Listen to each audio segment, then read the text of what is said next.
चलो जानेंगे कि इन्वेस्टमेंट कौन कौन से इन्वेस्टमेंट मिस्टेक्स हम अवॉइड कर सकते हैं। सबसे पहला है इमोशनल इन्वेस्टमेंट। तो ये फियर बेस्ड बाइंग सेलिंग होता है, पैनिक। जैसे जैसे कोई इन्वेस्टमेंट अगर आपने स्टॉक में इन्वेस्ट किया है, अगर वो स्टॉक के पैसे अगर नीचे जाने लग गए, या फिर गोल्ड में आपने इन्वेस्ट किया है, वो गोल्ड प्राइजेस क्रैश हो रहे हैं तो आपने तुरंत बेच रहे हो, तो ऐसा मत कीजिए।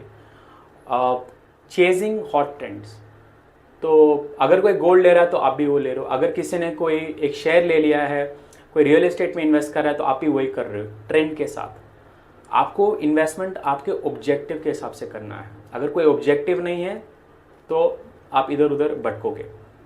दूसरा है lack of diversification in investment. तो हम सब लोगों का एक फेवरेट इन्वेस्टमेंट असेट रहता है और उसमें हम अपना सारा पैसा डाल देते हैं। जैसे किसी का स्टॉक रहता है तो सारे पैसे स्टॉक्स में, किसी का रियल एस्टेट है तो एक के बाद एक प्रॉपर्टी खरीद रहे हैं, गोल्ड है तो सब पैसे गोल्ड में, एफडी है तो सारे। डाइवर्सिफिकेशन करना चाहिए। कभी कभी ये ऊपर नीचे होते रहते हैं, अगर हमारा डाइवर्सिफाई रहेगा तो ओवरऑल रिस्क हमारा कम रहेगा। तो हम सबका एक रिस्क टेकिंग कैपेसिटी होता है।